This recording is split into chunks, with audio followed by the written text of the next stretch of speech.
Peace to the family. Peace to the family. We are now live. I see my brother. My brother Sharif was running a little late. I see he's in the back right now. Let me get my brother on the stage. Shout out to y'all. Make sure, tonight's show. Let me just say this before I bring Sharif on. First of all, let me say this: the conference, the non-ether Godfest is sold out. A lot of you know that. I told y'all it would be sold out. So shout out to everybody who invested in themselves and got tickets and then bullshit. So shout out to all of y'all. It's going to be a movie February 8th. We're going to have an amazing time. A lot of people ask me if I'm live streaming. I'm not sure if I'm live streaming. I think I'm just going to throw this one on Patreon. I think this will be thrown on Patreon. So if you are a Patreon, shout out to you. I think I don't know if I'm gonna live stream this one. I might just throw it on Patreon. So shout out to the Patreons, whoever is a Patreon. With that being said, let's bring on the brother. Let's get the brother Sharif on the live. Sharif, you can hear me? Yes, sir. I can hear you. Can you hear me? Yeah, I hear you. Yeah, I was watching while I was waiting for you, I was watching Phil Valentine was on Billy's podcast, Billy Carson. Oh, that's what's up. Yeah, he had. Did you talk to him yet? Nah, not yet. He hasn't reached out. Yeah. So I'm gonna make sure y'all connect. But yeah, I was watching Phil over there. Perfect. Oh, Karain, you hit me up. Yes, sorry, I didn't get back to. I'm going to email you because I gotta find the email. There are vendor spaces left, Karain. I'm gonna email you Jefferson's number. I forgot to hit you back, Karain. Yeah, I'm gonna email you Jefferson. That's the guy who's managing the vending. I'm gonna email you his number so you can reach him in terms of vending. All right, but let me see, mainly. Yeah, let me show y'all something real quick. Let me show y'all a surprise. Let me show y'all an amazing. Let me show y'all something. Let me see. Brother Street. Ooh, oh my God. This is my little mama. She's beautiful. Thank you, my brother. This is my little mama right here. Say hi to the family. Wow. Say hi to the family. Y'all got to see it. This is my little daughter. Her name is May Lee. And this is my little daughter right here. Children are magical, bro. Oh yeah. Wow. And I'm glad that I got her. And the show we're doing tonight is Sharif. When I tell you, and I'm not saying this to the people, I'm saying this as a reminder to myself how important the conversation regarding our electrical nature is. There's a book. There's a book called Voltage or something. Like we have voltage, like the amount of electricity within us. I think they said it's more than a lightning bolt. Yeah. Like I don't know if it's active or inactive, but we are truly, truly powerful. Brother, I appreciate what you do when it comes to teaching us of our electrical nature, our electromagnetic nature. Mm-hmm. And I'm so looking forward to this presentation tonight. And also, don't forget, family, this brother is going to be at the Non-Ether Godfest. And he's going to be on stage. Not only will he be vending, he's going to hit the stage. Oh, yeah. With some spoken word. Oh, yeah, for sure. I look forward to that. You know what I'm saying? But let's put this on the screen. But first of all, Sharif, how you doing, my brother? How's everything, my brother? I'm good, man. I'm good. You all are, I'm working like everybody else. Yeah. To assimilate, and that's the key word, assimilate and adjust to the higher frequency. Because I know everybody feels it. Yeah. I know everybody feels it. You know what I'm saying? Yeah. We digest frequencies just like we digest food. Some food is easier to digest than others. Right. Frequency is no different. When you look up, matter of fact, and this ties into what we're going to be talking about, look up Schumann resonance. You familiar? Yeah. Look up Schumann resonance. And what is that? For the viewers that don't know, Schumann resonance is a geo vibration that comes from the earth, right? And it's reflected in the atmosphere. It's affected by lightning strikes and things like that. But it's an actual resonance in the earth. As of late, Schumann resonance has been off the charts. Woo! And as a result, people are feeling uneasy.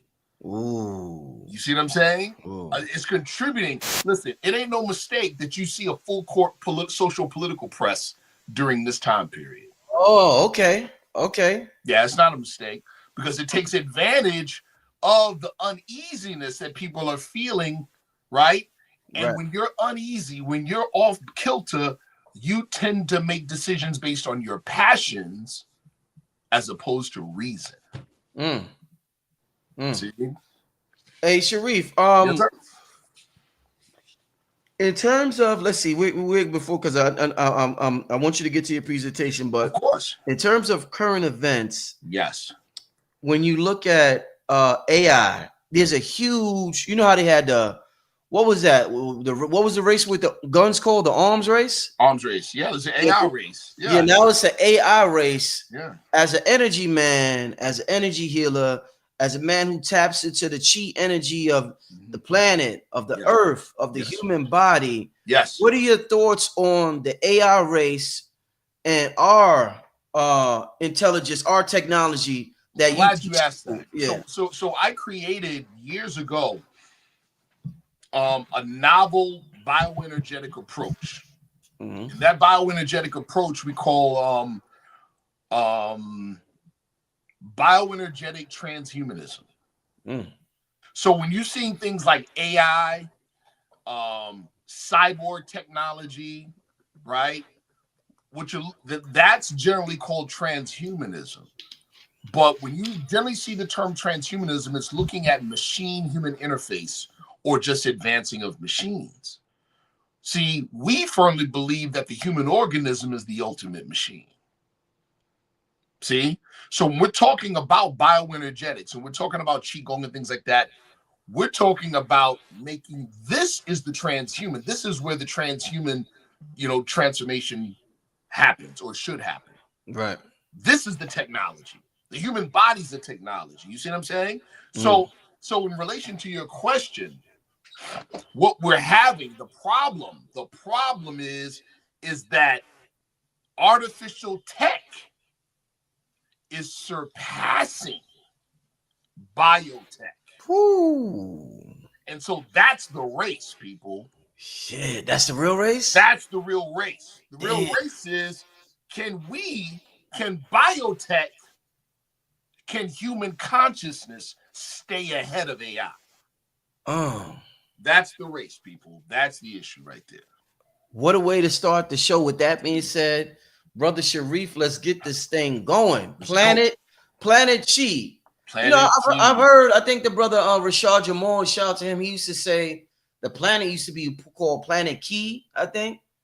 People have said that. The different cultures have had different names to name the planet. Yes, sir. And the word from the Japanese use the word ki, right? Chinese use the word chi. Every ancient culture has a word or a series of words for the intrinsic energy that is the mediator between gross physicality and higher spiritual realms. See what I'm saying? What is the okay? So that definition you just gave, yes, the mediator between gross reality and higher spiritual realms. Yes, and with you described that as chi. But my question to you, brother Sharif, is wouldn't that be instead of chi? Wouldn't that be the definition of the ethers? Yeah. So same. So you're saying the same thing. Same thing. Same thing. Okay. Okay. Same thing. Same thing. Same thing. And it's now, mind you, energy can be changed and transformed. Mm-hmm. But it's still the same energy, but it's just changed and transformed, right? Right. So depending on context, right? Depending on context, we may use a different word. Mm. Like for instance, in the Chinese language, right? The word chi is used 55 different ways. 55. So we have, like in Cantonese, the word hey means chi. Chi is Mandarin, right? Mm-hmm. So if I'm in a real nasty mood, they would call it the sa hey, or the killing attitude. They use the word chi to describe your mood. Wow. because mood is an energy. Yeah. Yeah. See what I'm saying? Love it. Love Yeah, mood's an energy too. it. You see? And in the higher levels, again, I'm getting a little ahead of myself, but I'm excited about this topic. Mm. In the higher levels of energetic work, you look at emotions and feelings Mm-hmm. as energies because they are. And then you begin to work in the alchemical lab is your body and your consciousness. Mm-hmm.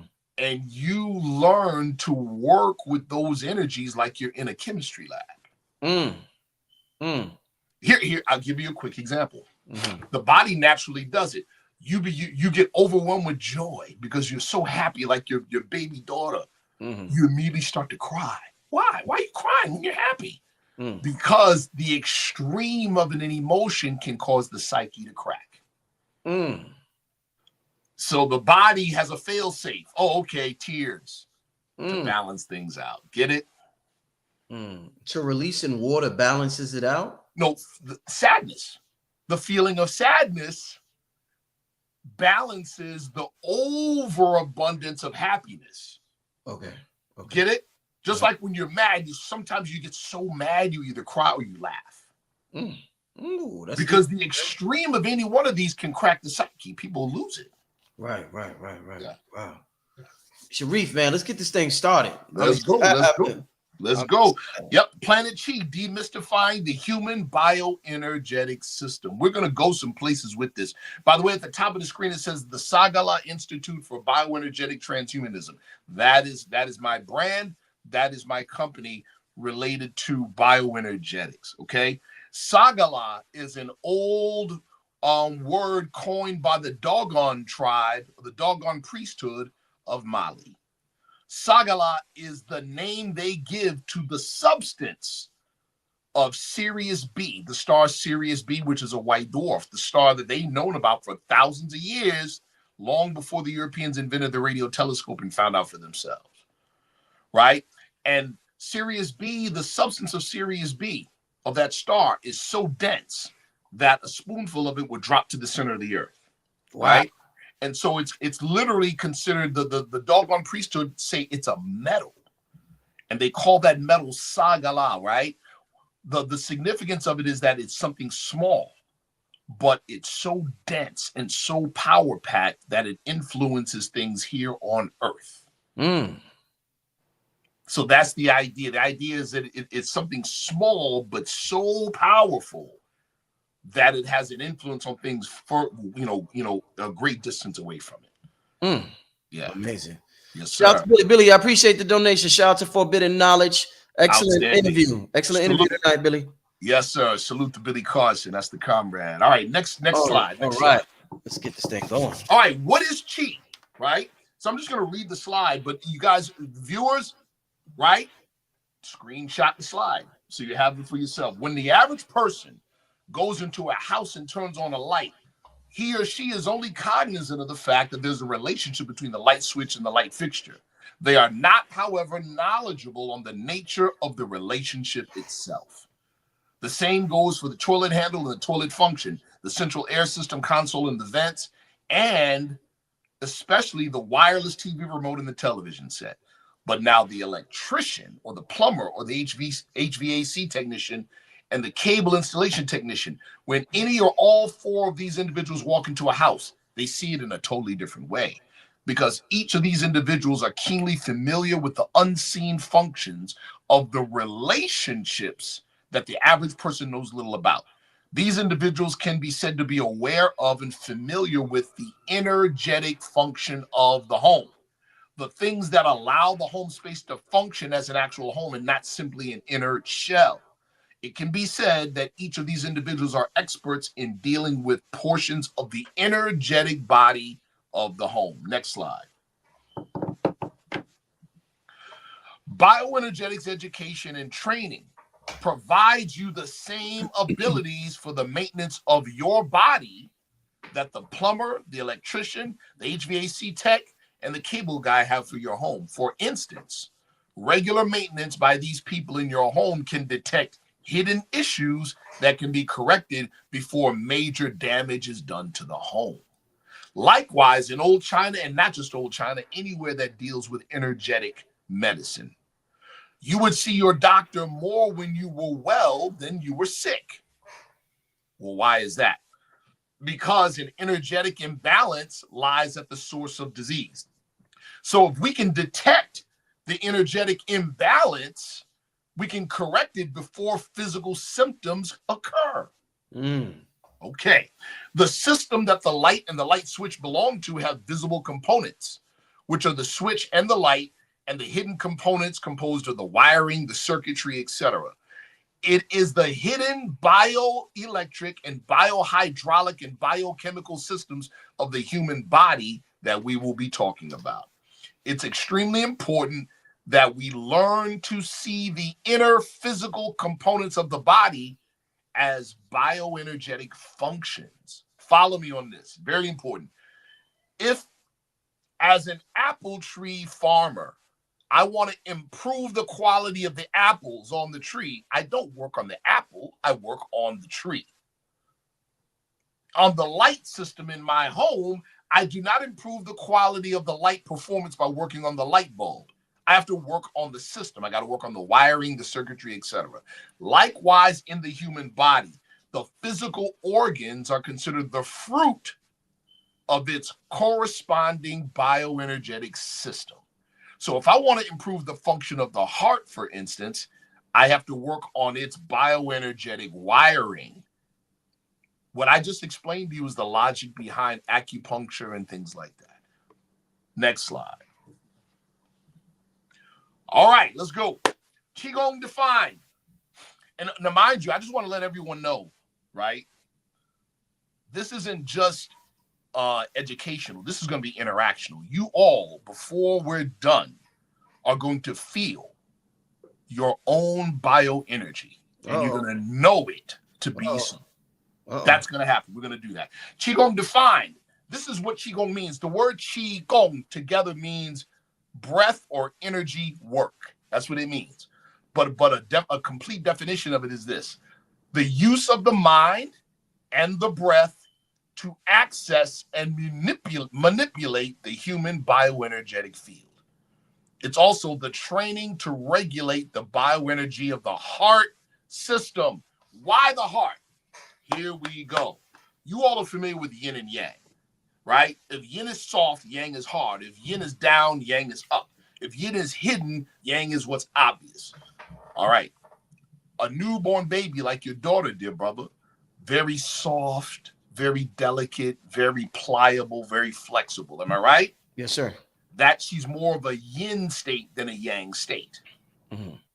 Now, you take an 85-year-old man, just the opposite. Stiff, hard, brittle, coarse. Get it?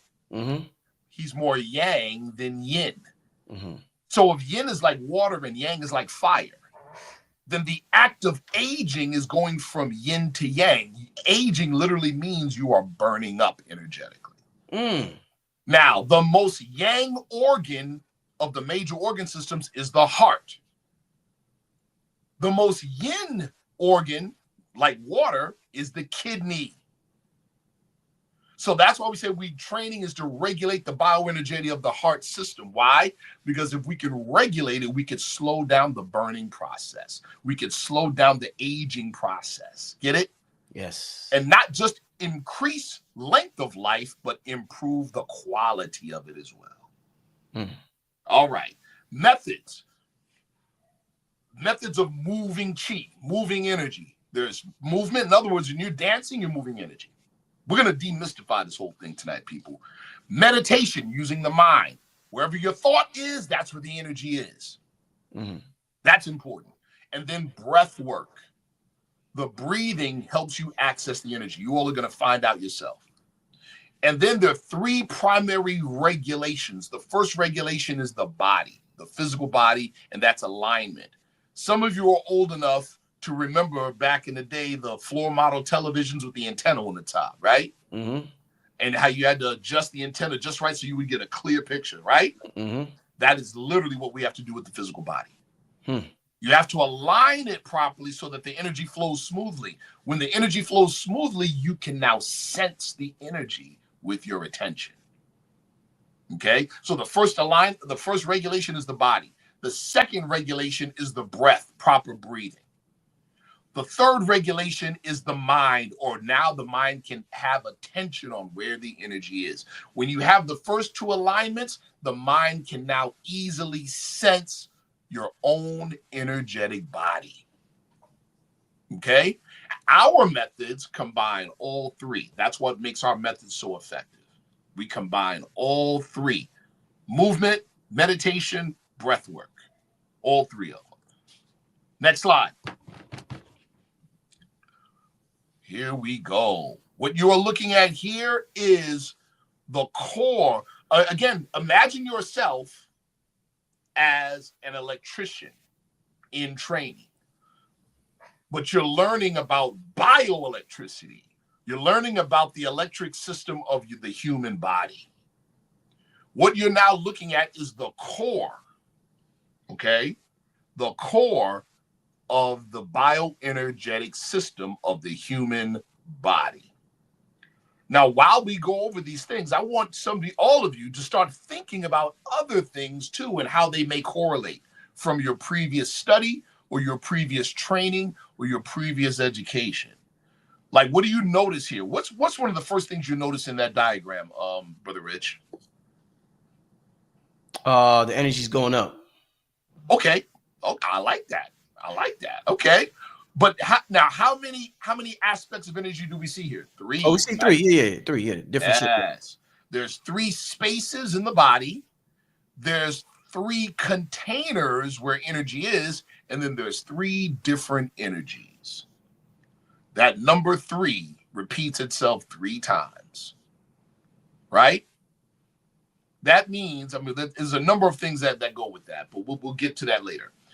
So, we call it in Chinese medicine the 3 treasures.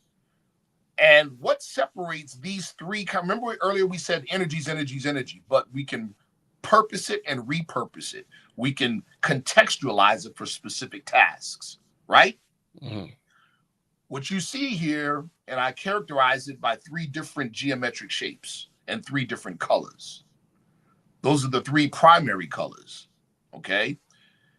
The lowest one, some of you are familiar with the Hindu chakra system, so it makes perfect sense that the red square is where it is. Am I right? The base chakra, okay? That in Chinese medicine carries the energy that we call Jing. Jing means essence, all right? Jing is the lowest vibration of the bioenergy. It is the energy that is closest to actual physicality. It makes sense that it would be in the area of the genitalia or the base chakra. All right? So Jing level, physical, the physical body, the physical world, the lowest, densest level of manifestation. And then the middle one, where the solar plexus is, you see a yellow triangle. That is energetic, emotional, the energetic body, the circuitry and the hydraulics for the physical body. In other words, if we cut your body open while you're still alive, like on the operating table, we can see the organs.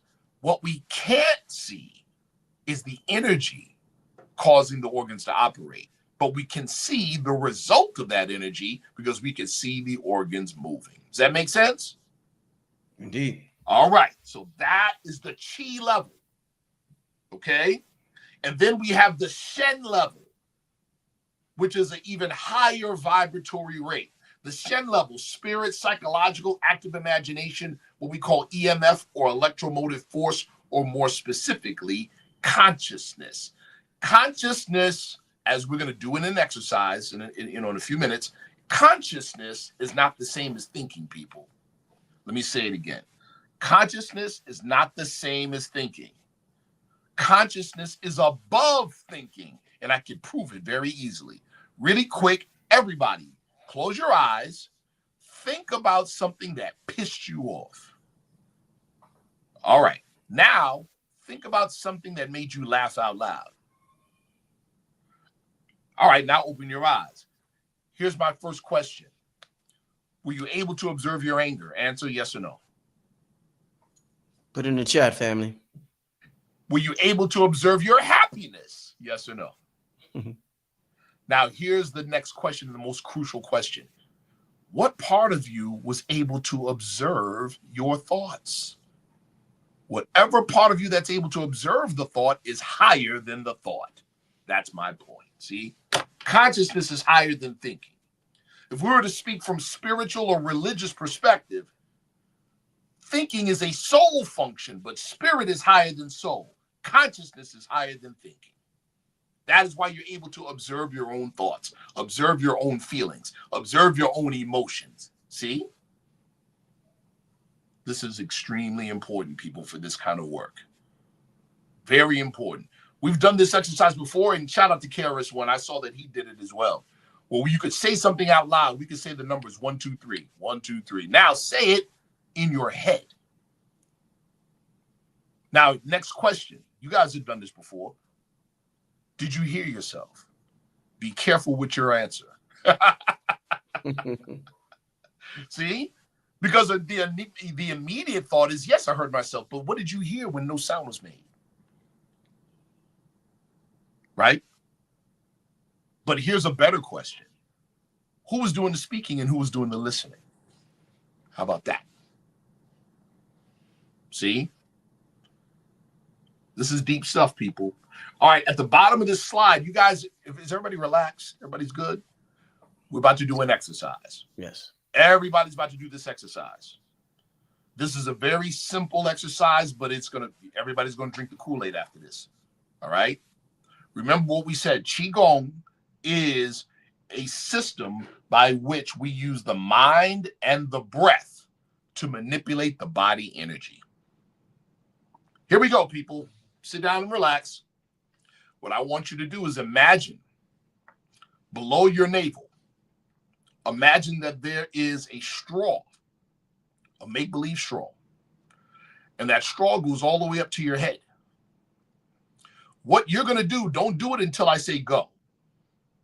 But what you're going to do is you're going to inhale, and you're going to inhale air from the bottom of that straw, and you're going to fill your head with the air. And then you're going to exhale and let the air go back down the straw to below your navel. You're going to do that 3 times. Inhale and fill your head. Exhale, let the air go back down. 3 times. Ready, go.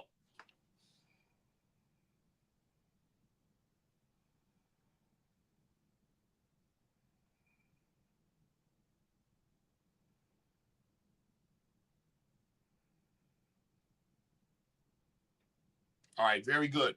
Here's my question. Did you feel it? Fill your head. Yes or no?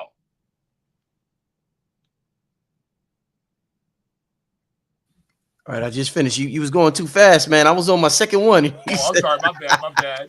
But yeah, I definitely felt it. Okay, chat, if you felt it, say so. Yeah. People are saying yes? Oh, yeah. All right, now here's the coolest part, people.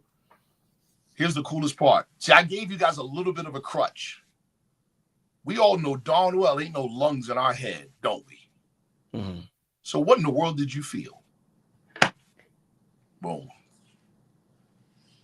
See, what you felt was physical, am I right? Mm-hmm. It was a physical sensation. So what was it that you actually felt if it wasn't air?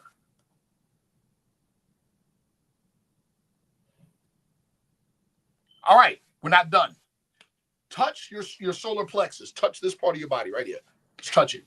Just below your sternum. Okay, you've done it. Touch. Okay, cool. You're going to do the exact same thing. You're going to use that same straw and fill your solar plexus. You're going to inhale and fill the solar plexus. Then exhale, the air is going to go back down the straw. You're going to do that 5 times. Go.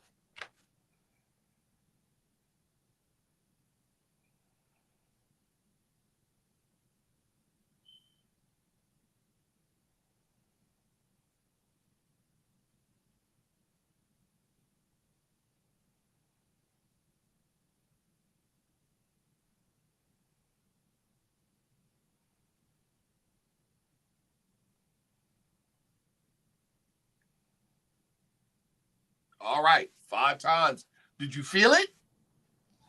Oh yeah. And it went right to where you said it to go. Sent it. Am I correct? Yes. Once again, ain't no lungs in your solar plexus. So what is it you were actually feeling? All right, last part of the exercise. At the bottom of the straw is below the navel. You're just going to inhale into the bottom of the straw and fill just the bottom part of the straw. Inhale and exhale. We're not going to do it the full 10 times. I just wanted you to do it 5 times. Do it 5 times. Go. So you're just filling the space below your navel. Go.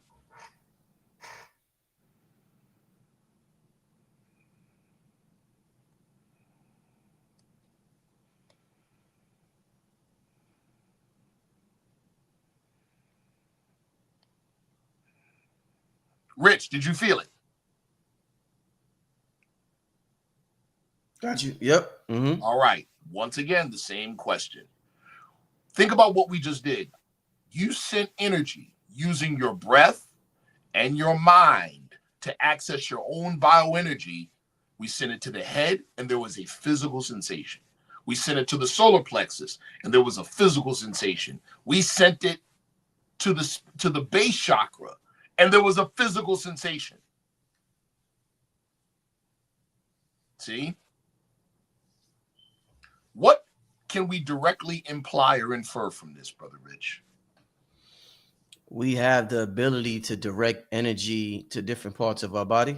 Anywhere in your body, people. Anywhere in your body. This very, very basic but very fundamental Qigong exercise, we did experiments with this at a hospital or at a doctor's office. There were people in the waiting room. There were about 20-something people in the waiting room. We had a nurse come out and take everybody's blood pressure. We talked everybody through this meditation, just like we just did, and then had the nurse go take everybody's blood pressure. Everyone's blood pressure dropped drastically. Everyone. Every single person.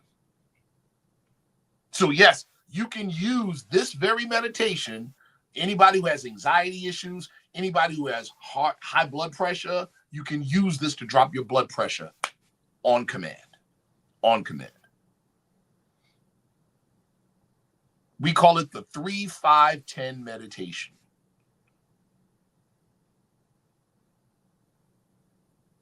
That's what we call it.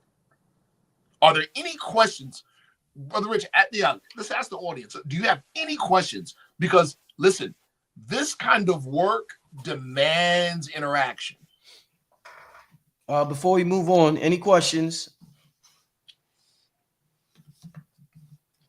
or comments or observations? Questions, comments, observations. Somebody said I got lightheaded a little bit. Yes. That means that, you know what that means? Alpha 777.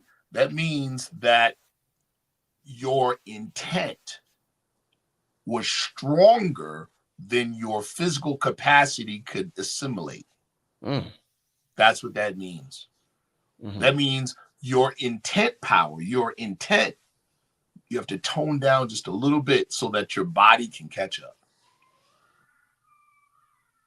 I got a quick question for you. Go ahead, brother. So I ate a little while ago, and I noticed I got a little tired after doing that. Yeah. Is that related to me eating a little while ago? The tiredness, I'm going to tell you exactly what the tiredness is. Yeah. The tiredness is because, especially when you did the second part to the solar plexus, you added more energy to the digestive process. You're feeling tired because there's more energy going into digestion. Oh, that's dope. Oh, shit. That's literally what that is. Oh, man. That's right. What you did is you improved your digestion. Right. Wow. That's it. New Diamonds, shout out to New Diamonds. She says, is this similar to Reiki? Great question. Shout out to New Diamonds. Reiki is energetic work. But anybody who's done Reiki or taken Reiki classes knows that the biggest difference is that Reiki, you're channeling energy from an outside source into the body to be used. All right. With Qigong, we are not doing that. With Qigong, we become the reservoir. We are the reservoir. We build our energy beyond the normal capacity. See? And with Qigong, because we're learning, it's not just we have energy to give to people to help people. No. It's we're learning, we're like literally like a mechanic. Literally. A mechanic can build a whole vehicle, can build a whole car. An electrician can wire your entire house. So from a Qigong perspective, especially us, we train you to be able to customize Qigong routines literally like a medicine prescription that would be customized for a specific individual's issues. That's what we do. So it's very, very detailed. I'll give you an example, New Diamonds. Let's say you have somebody that has issues with digestion. Their digestion is sluggish, right? After clearing the negative energy or the bad energy out of the stomach and spleen systems, now we want to tonify it. Well, how do we send the energy directly to the spleen and the stomach? Well, there's a number of ways we could do it, but watch this.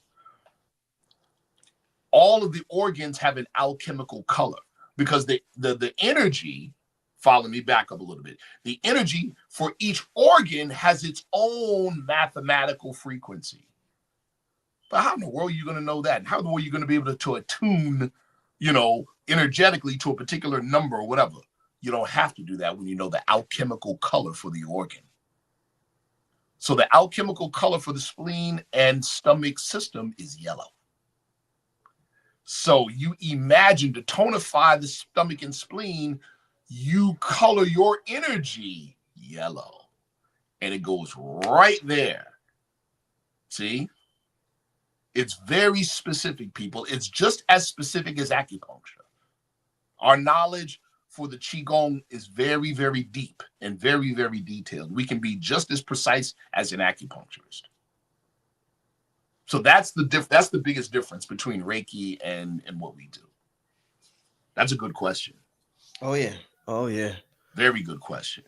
All right. Any other questions before we move on?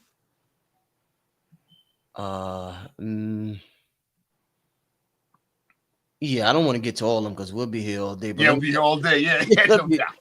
Let me just ask this one because I know this is gonna lead into your presentation. Go ahead. Does it mean you can heal diseases with Qigong?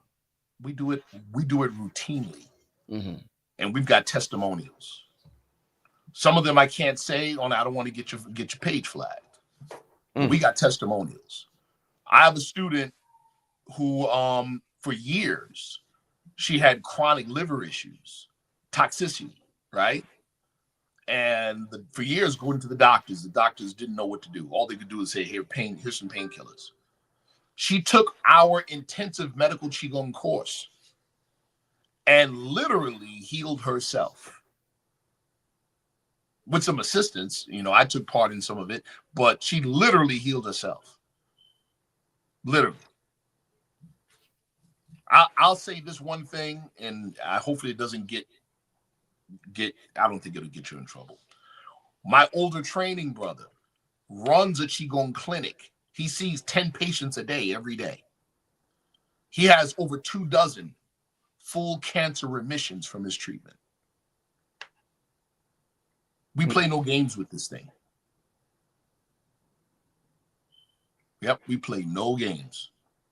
It's real. It's real science. It's real science. Definitely is. All right, next slide. Again, more detail because it's very important that you that the person listening understands what it is we're dealing with. So here's the candle analogy to those three types of energy. Shen is the highest level. Qi is the next vibration. Jing is the lowest vibration. Okay? So Jing is represented by the actual physical candle. All right? Without that, you can't have the flame and you can't have the light. Qi is the flame. Okay? Shen is the light coming off of the flame. Okay? It's important to understand that. Next slide. Now we get deep. We get deep. We get to get deeper.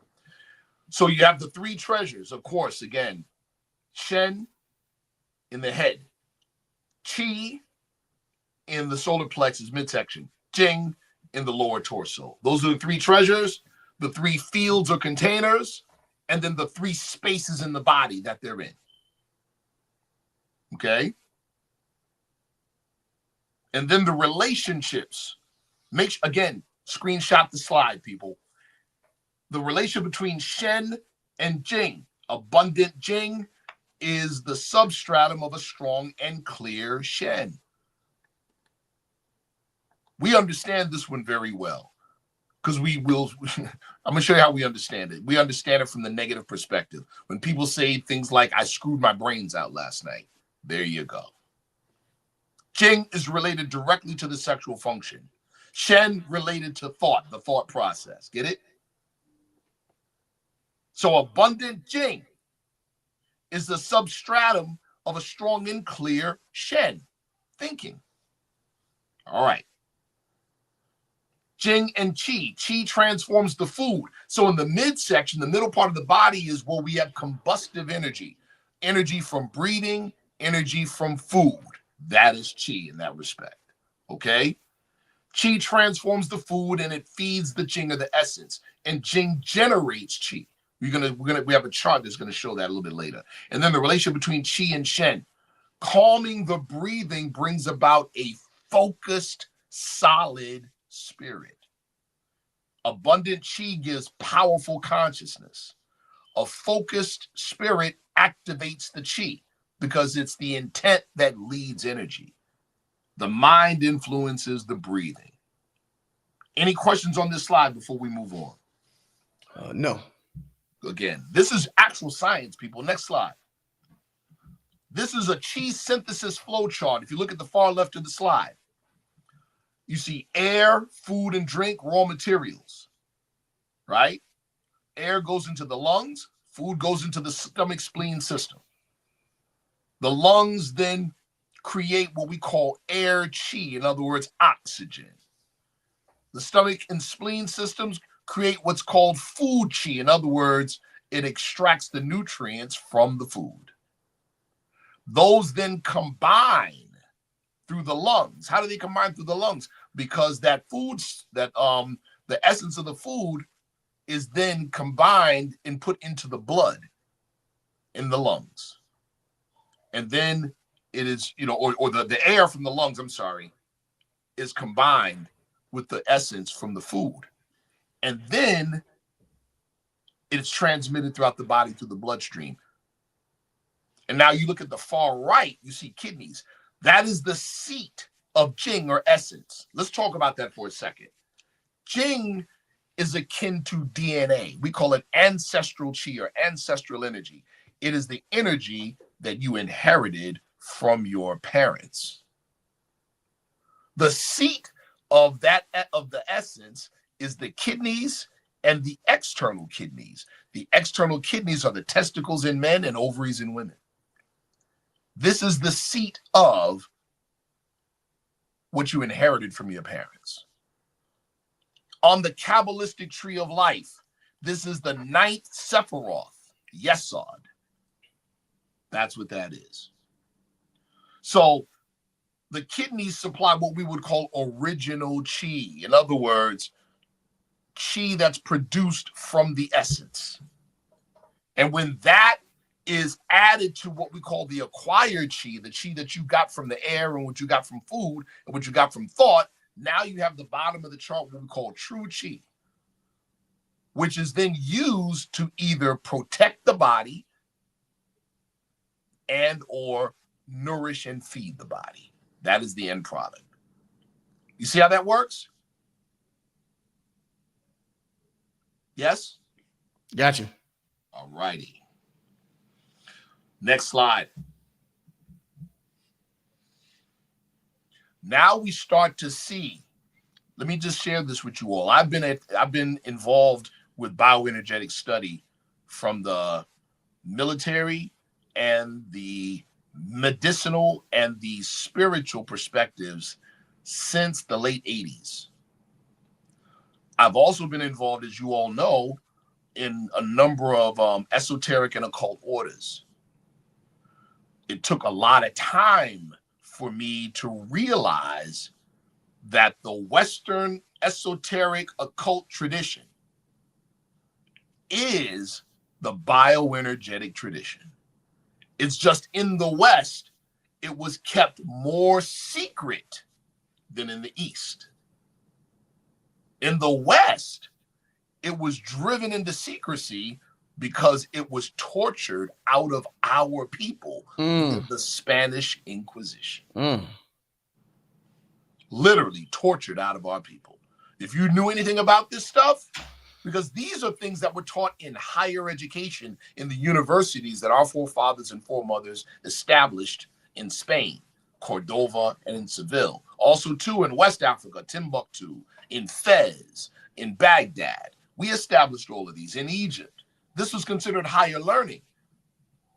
But in the Euro West, with the rise of the Holy Roman Empire, this was literally tortured out of our thinking and then preserved in secret orders.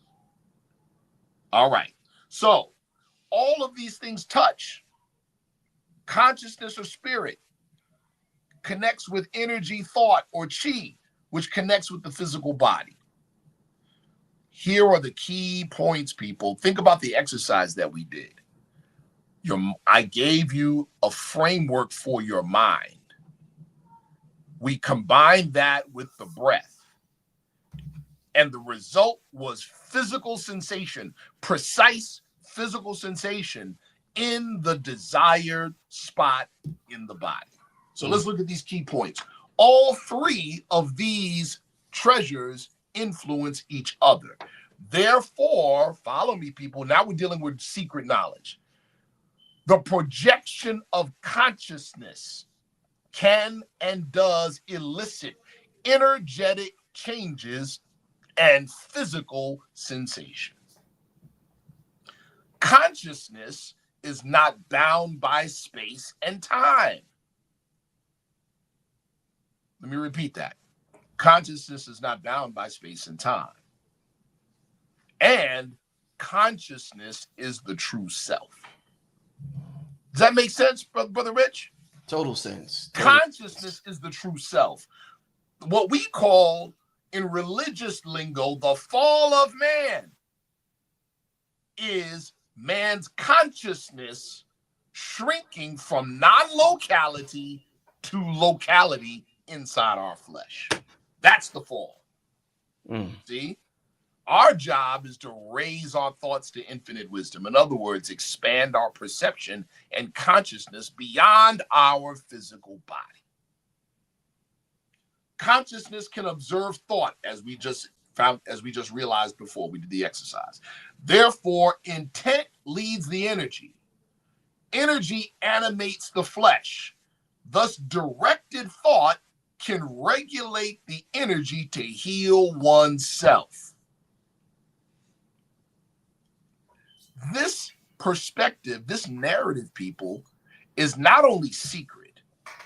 This narrative is dangerous, people. Because if you accept this narrative and then begin to exercise it and get the results, it is increasingly harder for you to be controlled by the status quo. Next slide. Sharif, real quick before we move on, because I don't want to forget. One of the things you talked about was about how during the Spanish Inquisition, yes, they tortured. Oh yeah. Because of the torture, this is what made us, I guess, not tap into these exercises anymore. My question to you, brother, is how many generations does an act of torture last, would you say? Brother, it's going on right now. Still lasts. Let's keep it a buck. Yeah. Some of us right now on this show that are watching are fighting a voice that's saying, man, that's demon worship. That's devil worship, man. And yeah. You get it? Yeah. That's Inquisitionist thinking. That is in our DNA. Gotcha. It literally is still there, people. Yeah. Right. Let's Because go. that's called Yeah. epigenetics. That fear that was put in our people is so deep that it was passed on genetically. Mm. So we don't even recognize our own science. We're scared to death of our own stuff. Well, think about it, people. During the early slave period, why do you think these things were outlawed? Why? They were outlawed. You couldn't practice this stuff. You see? Yeah. Yeah, you couldn't do it. Why do you think the Santeria exists? What is Santeria? Santeria is Asiatic and West African bioenergetics with a covering of Roman Catholicism. Mm. That's what it is. Mm-hmm. That's exactly what it is. See? So yeah, that's very important. The internal, as we call it, bioenergetics, a lot of the old masters would say, oh, it takes 15 years to learn it. It doesn't take 15 years to learn it. It takes about 8 years for you to believe it. That's the real issue. It takes about 8 years for you to believe it. See, we can say man is not the body, man is not the soul, man is pure consciousness. That is true, but we're just saying it. We don't believe it. We have to put it into practice. Yeah. And that's what takes the time. Yeah. You have to literally see yourself as non-local. Mm-hmm. You have to see yourself as omnipotent and literally see it in a practical sense. See? You have to. That's the hard work. That's the labor, people. That's what it is. All right, next slide. Here we go. More secret stuff. Psychology as bioenergetic exploration. Get this book, people. Book is called The Tao of Bioenergetics by George Kachmer Jr. Very good book. What it is, it's a comparative analysis of Eastern and Western bioenergetic systems. Who would have thought that Western psychology is a bioenergetic system? It is. It is. Why is it? What makes it a bioenergetic system? What makes psychology a bioenergetic system? Because remember what we said earlier. Intent leads the energy. You can move energy by dancing. You can move energy on a treadmill. Understand? So the real secret behind bioenergetics, people, is the development of the mind. We call it weightlift. The secrets of bioenergetics we call weightlifting for the mind. That is why psychology is an energetic system, because psychology is framework for thinking. If you think that you are just your flesh, if you think, listen to me, people, that your body has a soul and your body has a spirit, then yes, it is going to take you 10 years to learn the internal. Let me repeat that. If you think your body has a soul and your body has a spirit, oh, it's going to take you a minute to really grasp this because your thinking is wrong. Man is not the body and man is not the soul. Okay? You have to look at it this way. Your spirit has a soul and your soul has a body. Your body is literally swimming inside your soul, people. Your soul and spirit permeate your flesh, or else you'd be dead. We have to approach our self-knowledge from the proper perspective. We have to approach it from the proper starting point. Here's another example. A lot of us, when we talk about the chakra system, we start from the bottom and go up. Yeah, that's standard, right? But that method is fraught with a lot of problems, a lot of imbalanced chakras, a lot of having to start over. See, if it's done the real secret way, it looks like a drag race light system from the top down. See? From the top down. All right? So, with this slide, intent take a picture of the slide, people, because these are very key points that are not spoken. Most of these points are not spoken in the public. Intent leads and shapes the energy. Thought itself is a bioenergy. Philosophies and narratives, listen close, philosophies and narratives are frameworks for thought and thus framework for energy. So think about it, people. If you were raised, like we all were, to believe that you are your physical body, then that narrative, that framework for thought will not allow you to escape your flesh. You hear me? That means your bioenergy will be shrunken. Okay?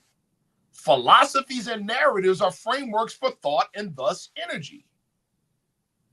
Esoteric and occult philosophies, listen close, are engines that induct higher dimensional energies into 3 dimensions for use in the physical world, people. This is why when you enter a real initiatory system, a real secret order, you have to accept a new cosmology, a new way of looking at the world.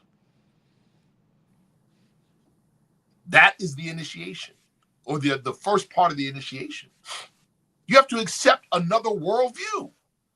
Why? Here we go. Right brain is connected to the higher realms. Left brain is the 3-dimensional filter that decides what is useful and what is not. We end up literally sticking needles in our children's heads when they say, hey, you know, I got a friend under the bed or in the closet. You say, oh, that's just make believe. It's not real.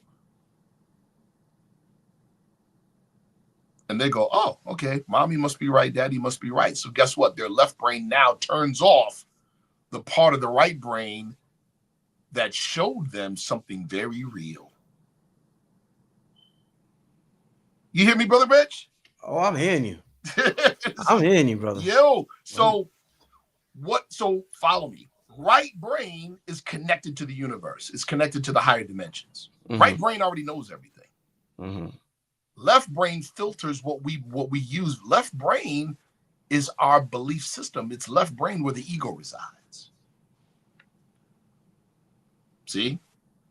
So it's left brain that filters out the things that we deem are unuseful or not useful. So in truth, it is the left brain, if we're to do it properly, the left brain is supposed to interpret the right brain, not replace it. In the West, it has replaced it. Mm-hmm. Remember when we were on the show a while back, there was a couple of us. B-Dell was on. Shout out to B-Dell.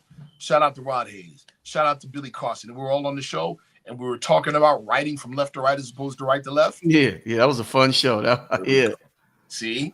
Mm-hmm. Writing from left to right locks you in left brain activity. See? It does. Now, the last point on this slide, occult and esoteric cosmologies, what do? They alter or mutate the left brain filters so that we can expand them and accept greater right brain information. See? Very, very important, people. Very important. All right, next slide. When you see old pictures of, like, let's say the Hindu goddess Kali. Yes. And they have like 10 different arms, right? Yeah. And each arm has a different mudra or hand sign, right? Or hand seal, right? Do you realize you're looking at an actual ritual process? You do one and then the other. See? You're looking at instructions on an actual ritual. You're looking at instructions on bioenergetic work.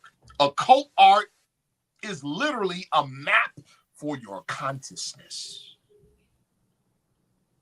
It is the framework that you fill with your mind energy, people. That's it. This picture here is actually from my own personal notebook. You must establish, okay, here we go. Format. The first thing you do is you have to establish an energetic baseline. Okay? You establish an energetic baseline. And that is, you ask yourself, how do I feel right now? Do I feel like Brother Rich? Oh, man, I just ate. I feel a little sluggish. You see what I'm saying? Mm-hmm. Okay. You establish a pre-operation mental and energetic baseline first. Second, you train the mind, and this is ongoing, people. You train the mind to see yourself not as flesh, but as an energetic process. That's the heavy lifting, people. And then the art serves as ritual or operational instruction. You must observe the energetic movement. Listen close. You must observe the energetic movement in response to the shift in consciousness. In other words, when you've successfully shifted the consciousness, there will be a resultant energetic response. Your mind must observe the energetic response. Just like when we did the 3-5-10 meditation, you could feel the energy go up into the head and then back down, and then to the solar plexus and then back down. See? And then you must observe the physical sensations that occur as the result of the movement of the energy. Let me show you how deep that is. We have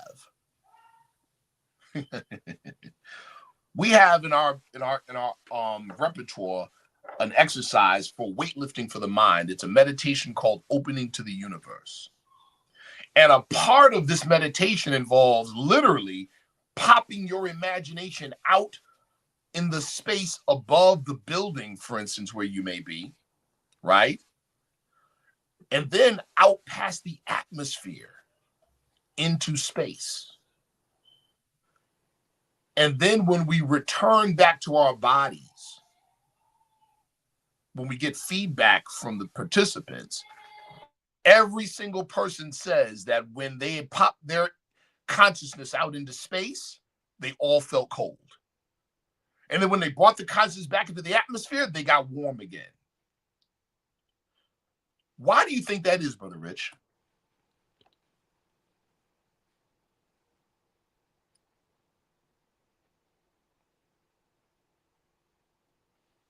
Brother Rich, you there? No, go back. No, go back. There we go. So the reason why that is, people, is because, remember, your consciousness is connected to your energy, and your energy is connected to your physical body. So if you send your consciousness somewhere for longer than, I'll put it like this, longer than 17 seconds. You hear me? If you send your consciousness somewhere longer than 17 seconds, then wherever your consciousness is, it's going to affect your energy body. And then your energy body is going to give you physical feedback. You understand what I just shared with you all? What is that called today in the military and in intelligence circles and in certain corporate circles? What is that called today? I just taught you all how to remote view, people. That's remote viewing.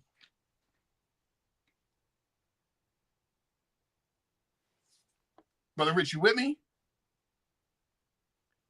Yeah, I'm here. I had to take care of something with my son, but I'm here. Oh, no doubt. Yeah. But yeah, that's remote viewing, people. Just that simple. But you have to train the mind to hold the thought, people. That's remote viewing. And it's so dangerous, Sharif, because we like to make spirituality so complicated and so complex and Right. so out of reach. But Right. one of the best things we could do right now as a people is to work on our focus. And one of the main things they're doing right now is breaking apart our focus with social media. We're watching things for 1 minute, 30 seconds, 10 seconds. ADHD is at an all-time high right now. Brother, it's untraining the mind instead of training the Yeah. mind. Yeah. Untraining the mind. It's unfitting you for your evident purpose. That's what it is. Mhm. That's why, again, we're all about bioenergetic transhumanism. In other words, from man to Superman. See? That's what we're about. From man to Superman. And everybody, every single individual has within themselves everything they need to make that real. Everything they need to make that real. All right, next slide. So some of you know I have 2 courses ready, like 2 intensive courses, 5-hour courses. One is bioenergetic anatomy. We just touched on a little bit of that in this presentation, bioenergetic anatomy. That's a full 5-hour course. Some of you have already taken the course. And then I also have the one on the 6 healing sounds. 6 healing sounds, very powerful, right? And then I've got the upcoming courses, male and female sexual alchemy, iron body or golden bell cover Qigong. And then our certified medical Qigong intensive course that we run twice a year. That's very, very, very time and labor intensive. It's 5 5-hour sessions. 5 5-hour sessions, which comes with full certification and an examination. Let me tell you all about the examination. It's a written exam and then a practical exam. The practical exam is 2 parts. Here is part 1. We pour wine from the same bottle in 2 glasses. We have a taster to make sure it's the same wine. And then the person testing has 60 seconds to project their chi into one of the glasses to change the pH content of the wine. The taster can tell the difference, and they tell whether you passed or failed. The second part of the practical test is you take another individual, you put them in another room where you can't see them, they can't see you. Right? You then have 60 seconds to project your chi on a particular part of their body in a particular geometric shape. They have to come out of the room and tell you where you projected the energy and what shape it was. Like I said, people, we do this thing for real. We do it for real. Next slide. All right, this is the conclusion, people. Key things again about bioenergetic work. Our objective, people, is to expand the perception and consciousness far beyond the body and far beyond the normal field of accepted reality, but we have to do so in steady steps so we do not crack or shatter the psyche. You do not want to end up in Bellevue. You do not want to end up in the puzzle factory, and it can happen because this is real stuff. The next thing, perception is power. I've used this analogy before, this example before, but let's hear it is again. In electromagnetism, there's a very thin sliver of electromagnetic energy that falls into the visible spectrum that we call light. That is the spectrum from infrared to ultraviolet. What we are out to do is increase our perception beyond ultraviolet and infrared. Here's my question. What do you think you're going to see once you've expanded it past that? See? You're going to see a whole lot of things that you normally wouldn't see. All right. Another part of our objective is to concretize the ideal and to spiritualize matter. So we're working from both ends. From the flesh end, we're working to spiritualize our flesh. From the spirit end, we're learning to make our spirit more solid. That's what we're doing. That's internal and external combined. Another objective is to see the physical body as the container where the results of the work are to be observed, people. The physical body is our laboratory. Our intent is the scientist moving around in the laboratory. And our energy is the substances that we are experimenting with.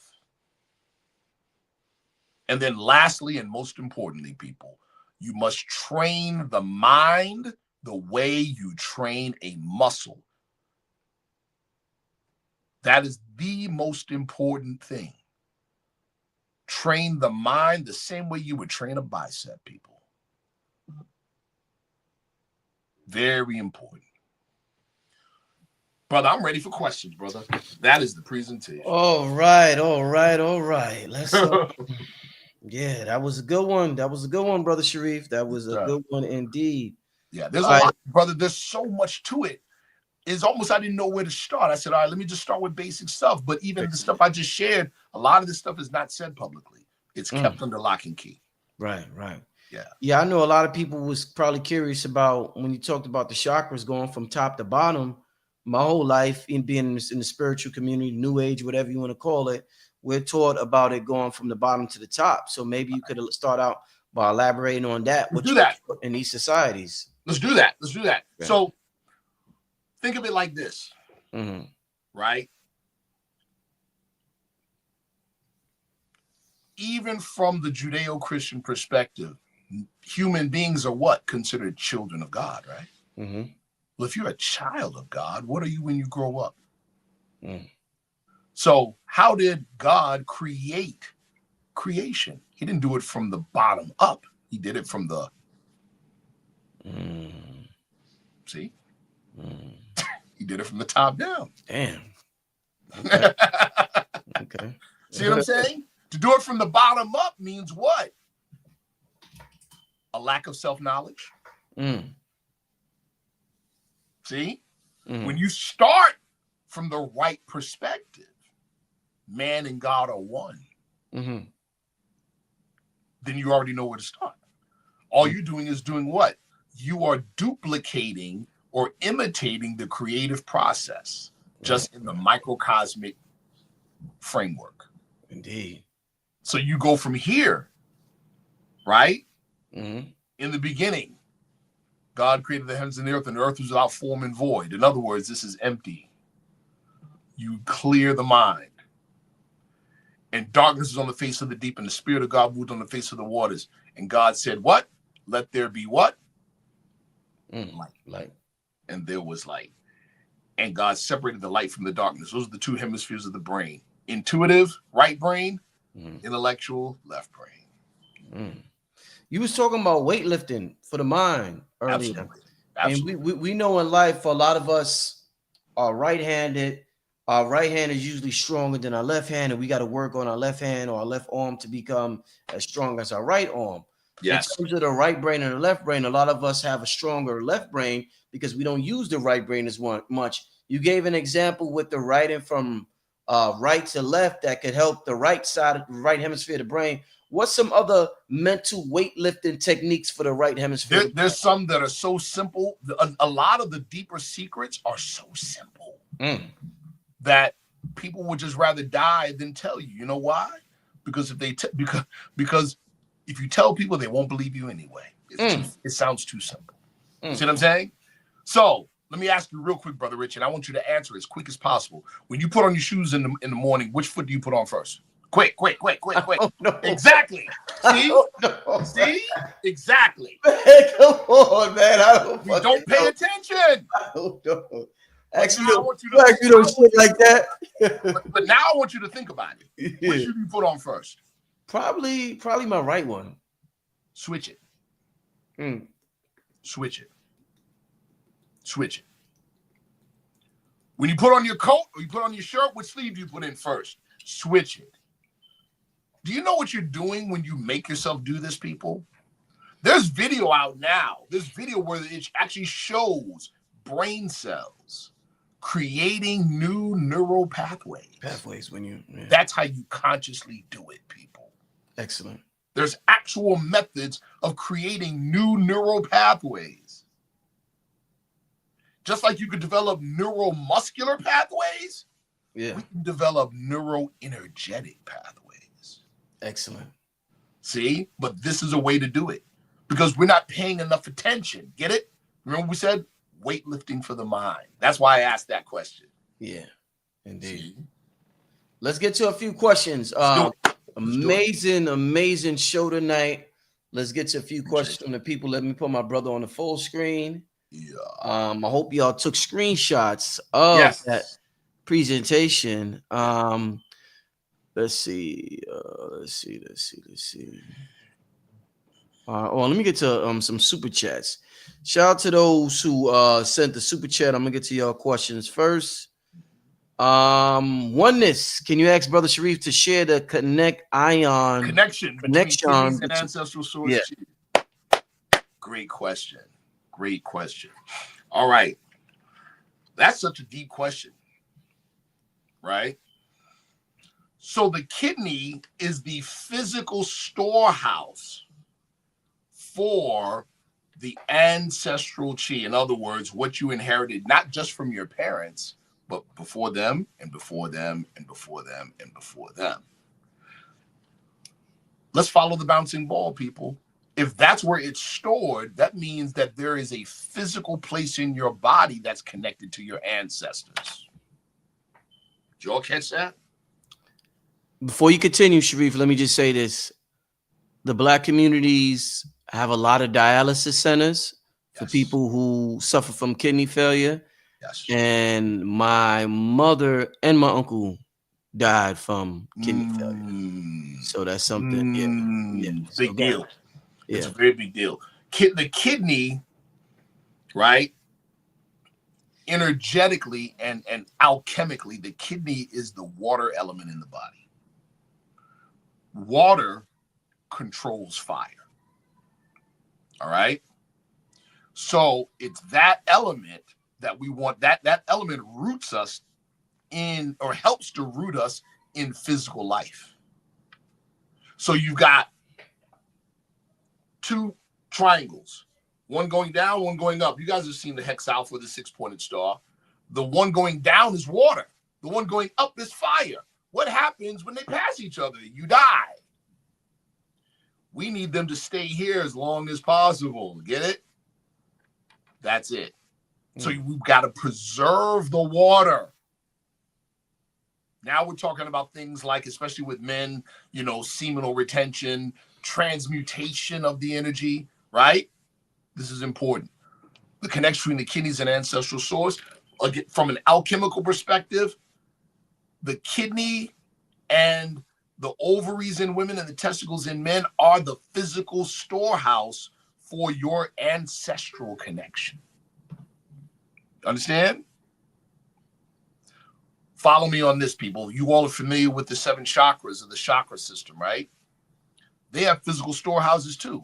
Those are the 7 ductless glands of the endocrine system. So when you hear people say the phrase, the secret is in the secretions, somewhat. When you activate, when they're properly activated, the 7 chakras, what happens physically? What happens physically is that the secretions are increased and transformed. It changes consciousness and changes physicality, people. See?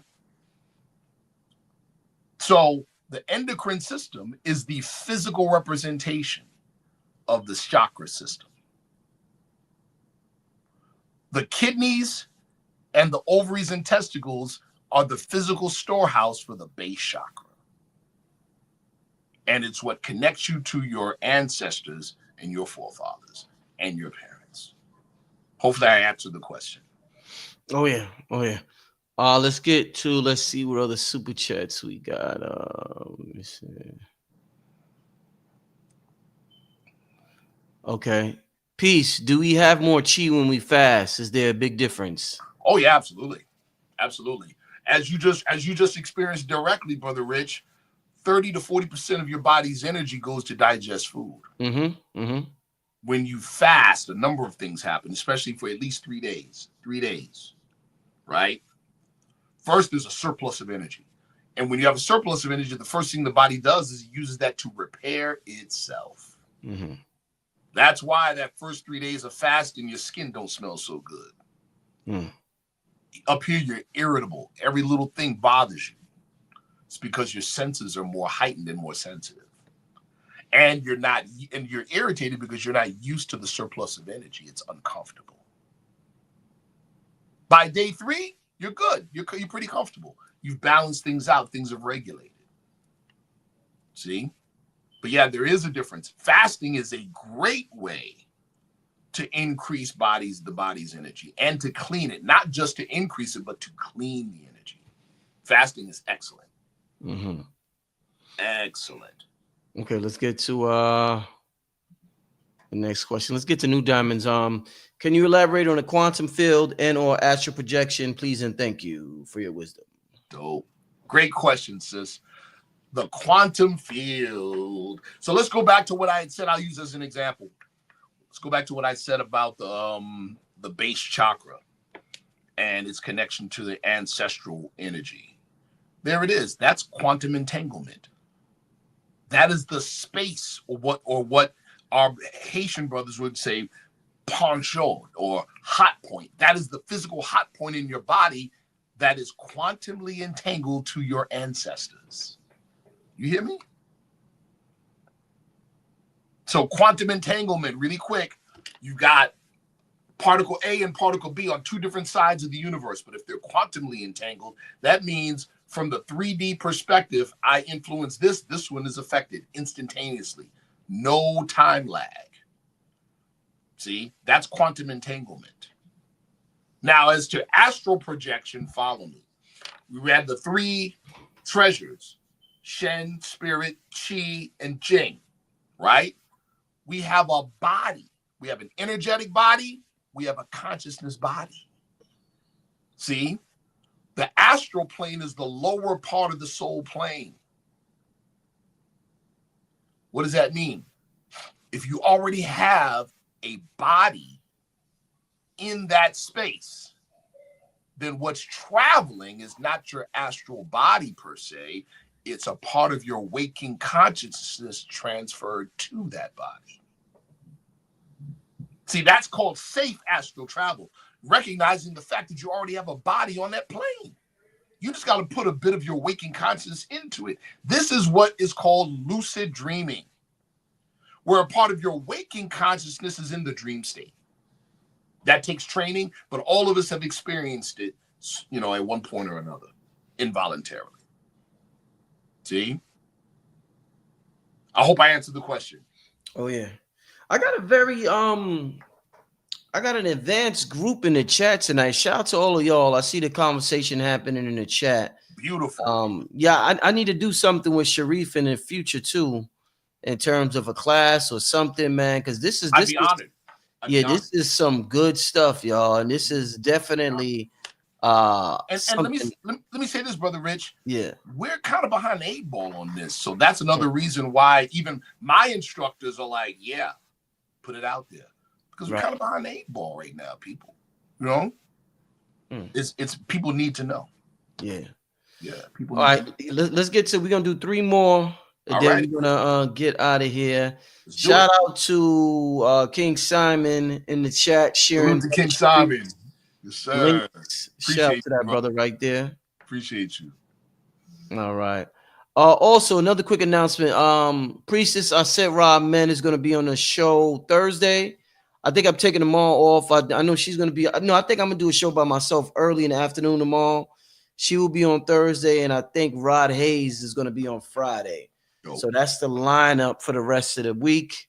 If anybody's coming in late, tickets to the 9th the Godfest is sold out. I do not think I will be live streaming this time, but it will be it will be on Patreon. So shout out to everybody who's a member of my Patreon community. I'm gonna upload it on there. Shout out to everybody that's a Patreon. Beautiful. Let's continue.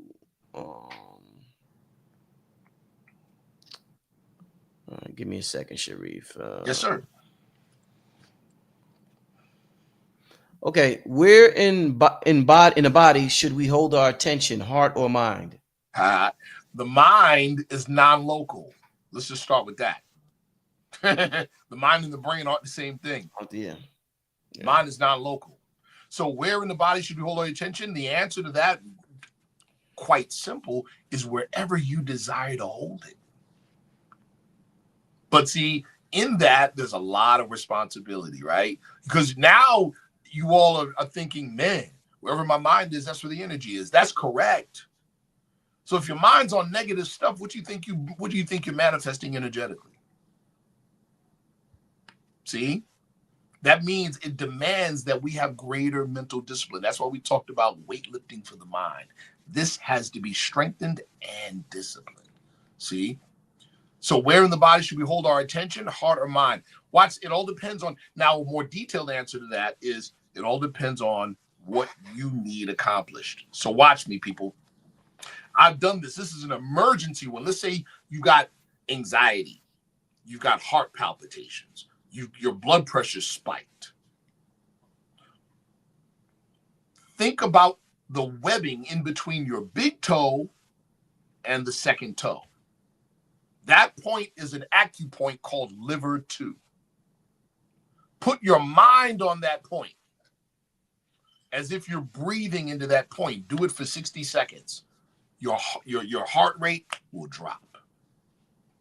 We've actually saved an individual who was having a stroke from permanent brain damage using that very method right there.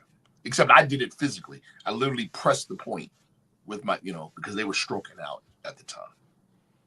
You see? So it all depends. The answer to that question, the simple one is wherever you choose to hold it. But it's going to have an effect. It's going to have some kind of effect. The more detailed answer is wherever you need the mind to be. See?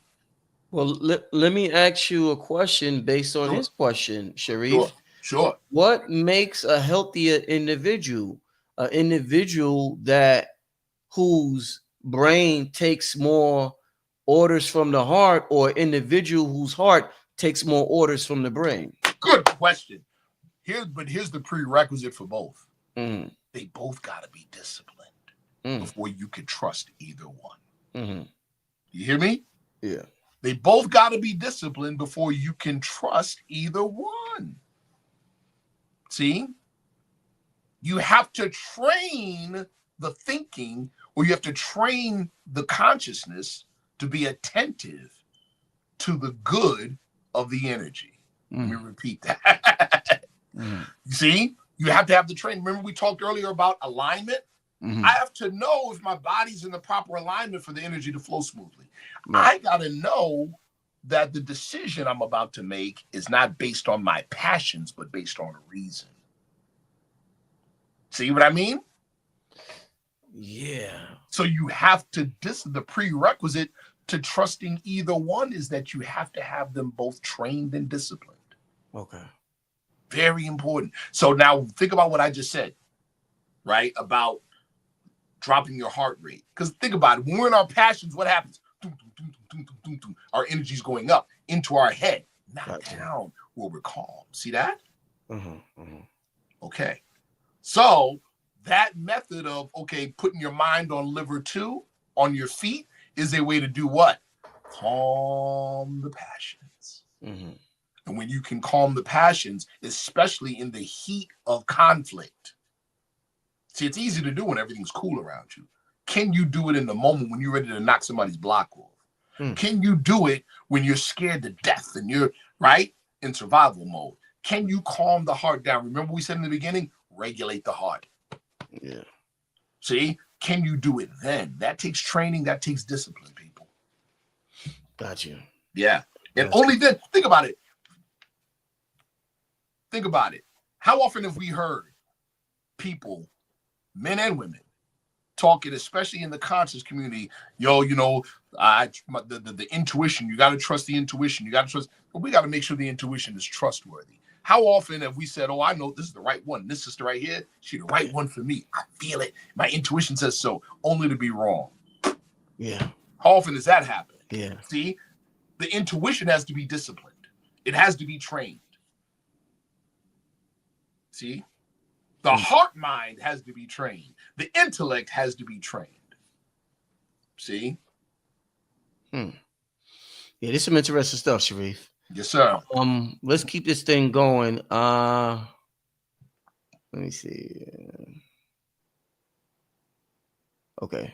Shout out to Tony with the super chat. Sharif, can Qigong breath work help musicians rise and tune into higher vibrations to help bring sounds down to earth that have never been heard before? Absolutely. Everybody look up there's this group of Tibetan monks called the Gyodo monks. Gyoto.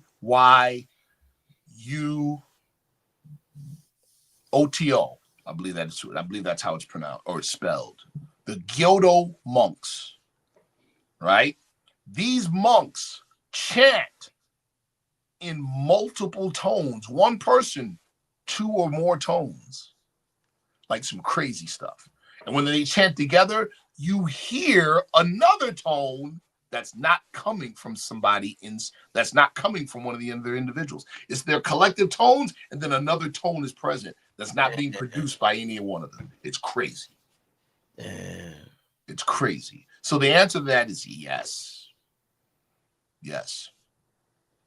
Wow, bro. Absolutely. All right, let's keep this thing going. We're gonna do one more question. Let's do one more question. Sure. Then we're gonna get out of here. Let me see.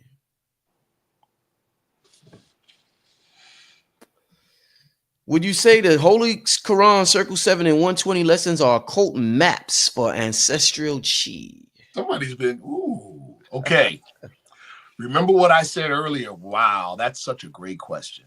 See, that's a deep question right there. Yeah, I told you the chat is that's a deep question. Remember what I said tonight? Yeah, y'all on fire. Listen, remember what we said about philosophies? Remember, these are formulas, people. I gave a ton of formulas in this presentation. This is a formula. Intent leads the energy. That's why philosophies are engines that can induct energies from higher realms for use in 3 dimensions. And guess what? Religious doctrine is a philosophy.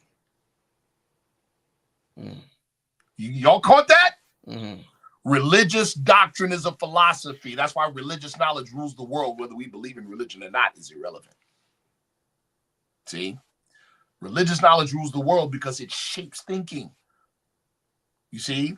And so the short answer to your question is absolutely, because you're talking the Holy Quran of the More Science of America and Supreme Wisdom, or 120 lessons. They're a framework. They're a compendium. It's a philosophy that it has. Listen close, people. Philosophies have their own internal occult geometry. In other words, it's a shape and framework for your thinking. Right. So the answer is a resounding yes to that. And it's an occult map for ancestral chi. Follow me. What if this particular philosophy just happened to be the philosophy of your forefathers? Let me say it again. What if the philosophy contained in the Holy Quran, the More Science of America, and Supreme Wisdom contained the occult or the psychological geometry of your forefathers? That means by merely studying and ingesting this philosophy, you are channeling your forefathers. That's what it means. See? Yeah, this was it, y'all. This was it. That means you channeling them. This was a good one tonight, y'all. Appreciate you, brother. Listen, any of you that are interested in any of the courses, let me know. Hit me up on Instagram. Sharif Bey on Instagram, TikTok Sifu Sharif Anail Bey on Facebook. If you're interested in the courses, some of you are taking it. Some of you in the chat have taken the course. But if you're interested in the course, let me know. I got you. And again, look forward to other courses and I look forward to doing something. You know what, Brother Rich, you know what I want to do? Do a live, like, Qigong masterclass, like a lot, but live, not live. Like, I'll fly down to Atlanta and do it. I see what you're saying. Right. Yeah. Qigong. How long? All right, let me ask you this: how long would it be a Qigong master if you did it in person in Atlanta? How long? If I did it in person and I came down there in person to do it, we would literally certify people there. It'd be a 5-hour intensive. It'd be a 5-hour intensive, and you would get certified, and those that are healthcare professionals would receive how many? 25 continuing education units for continuation of the renewal of their professional license. We teach this to medical professionals. Yep. Yo, y'all down to come to Atlanta for that? The 5-hour masterclass, Qigong masterclass? Y'all down to come to Atlanta for that? You know, Brother Rich, I will set it up. If I know people are interested, Brother Rich will set it up. And if there's an interest, listen, if there's well, I already know there's an interest, so I don't even know why I'm asking that, but I'll definitely come. I'll definitely come make it happen. Okay. We gonna talk about it. You know, we're gonna knock out this 9 the God Fest first. Sharif is gonna be there. Yeah. And we gonna work on that. All right, family. Absolutely. Hey, Sharif, man, I appreciate you as always, brother. Amazing presentation as always. Thank you so much. Thank you for having me, man. Thank you for thinking about me. You know what I mean? And thank the audience for their energy, their diligence. You know what I'm saying? And one thing I'll just say, don't be ivory tower esotericists. Don't be ivory tower consciousness people. Take this stuff and ingest it. Eat the book and become who you're supposed to be. And that's the manifestation of God on earth. You know, I wanted to run something by you real quick because you was talking about training intuition. Yes. All right. What I found that, I hope I'm saying that right. Yeah. Is that I had to I wouldn't say, and I'm going to get your opinion on this because I love bouncing things off of the speakers on my channel. I found that I didn't necessarily have to train my intuition, but I had to train my mind when it's hearing my intuition. So I would think certain things in my intuition is my intuition, but it wasn't. I'll give you an example. And I had to teach myself, like, that's your intuition. When you get, it's like a certain feeling that I get. It's a unique feeling that a feeling that I get inside that is unique and that can't be mistaken for anything else. I'll give you an example. And sometimes I don't listen to it. And when I don't listen to it, I go back and say, okay, I got to remember what that feeling is like. Yes. Feeling comes around again. I know that's the same thing. That's the same thing. I'll give you an example. Brother Sharif made his debut on my channel last year, family. That's right. Put him on, and he been rolling ever since then. Yes, sir. I seen the brother. I knew the brother was around teaching for years, but I never really looked at his information. I didn't really look at the brother's information until 2 years ago on Red Pill's channel. He did a presentation, and my intuition has said, "You better holler at him." I'm like, I don't know. Right. And then my mom's like, "Yo, you better holler." So one day, what was the video I seen? I don't know what you was talking about last year, but you did a video with another brother. Yes. And I'm like, oh, this is a brother that was on Red Pill channel. Let me see what he's talking about. Yep. My intuition said, yo, you still ain't holler at this brother? I said, shit, let me get my phone. Hold up. Red Pill, what's this? I said, hold up. This voice keep talking to me to holler at this brother. I said, no, I know this feeling because it told me this last year and I didn't listen. I said, so I listened to my intuition, got the brother on the channel, and look what happened as a result of that, family. Ever since you know what I mean? Ever since then, so you know what that show was, brother? That was on Red Pill. Shout out to Red Pill. It was on Ancient Technology. Ancient Technology, yes, that was it. Yeah. Yes, sir. It was on Ancient Technologies. There's man, that's another show, to be honest with you, because that you want to talk about dangerous knowledge. That's dangerous knowledge. We're talking about bioenergetics. Mm-hmm. You know that they're actual machines. Listen what I'm telling you. They're actual contraptions that you can feed your bioenergy to and store it, and that the machine will amplify it. So this is real. This is very real. But that's the type of tech that, you got to be careful talking about. Oh yeah. Oh yeah. Yeah, you got to be careful talking about it, but it's very real. Indeed, indeed. Yes. Well, I'm glad I listened to my intuition and got the brother on the show. Yes, sir. Brother Sharif, I definitely look forward to how many weeks we got to the. Let me see how many weeks we got left. We got 2 weeks, man. Yeah, 2 weeks left. Yeah, we got 2 weeks left. The rest of this week and next week. All right, we got 2 weeks left. The brother's gonna be in Georgia. Are you doing anything outside of the Godfest? Are you meeting up with any of the folks or anything? I don't have anything planned. But I just go wherever, Right. Yeah. I'm just, bro.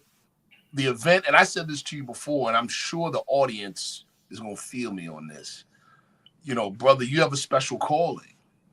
And, like in the Moorish Science Temple of America, some of you all are familiar. When we have an actual meeting of the Moorish Science Temple of America, we give praise to God because God is inside us. It's the only thing worthy of praise. And then we give honor to man because when you honor man, you honor God. We don't honor each other enough. You was talking about that. I remember you know said. What I'm saying? Yeah. Yo, Brother Rich, you have a special calling, bro. When we were there at the gathering? At the gathering, yeah, brother, when you want to talk about what we describe as heaven on earth, where all you feel and hear and see is peace, bro. Yeah. You got pretty close. Yeah. Close enough to where people didn't want to leave. They did not. No. Close enough to where people were breaking their neck to try to keep and capture some of that energy on the Discord. Yeah. You know what I'm saying? Yeah.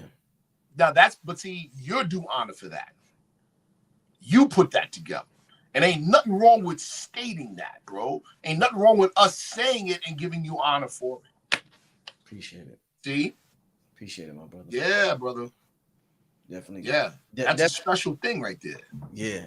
Definitely is definitely an honor for somebody to give you props and for your flowers while you're alive. You know what I'm saying? That's definitely something we got to work on as a community. Yeah. We don't do it enough. Yeah. Is it because of the competitive spirit in us that you think? You know what it is, dear brother? We're still medicating ourselves, bro. We've got generations of feeling powerless. So we see somebody with some power, we admire it, but the other part of it is we look at them like, who do you think he is? I can do it. Right. Instead of seeing me inside you. Community is spirituality in action.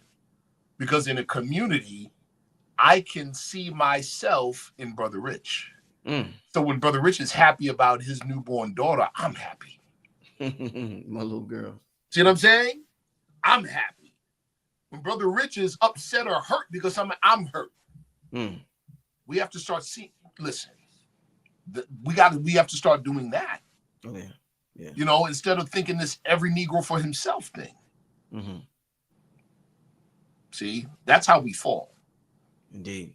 That's how we fall. But when we can see ourselves in each other, better than that, when we can see God inside each other and treat each other accordingly. Powerful.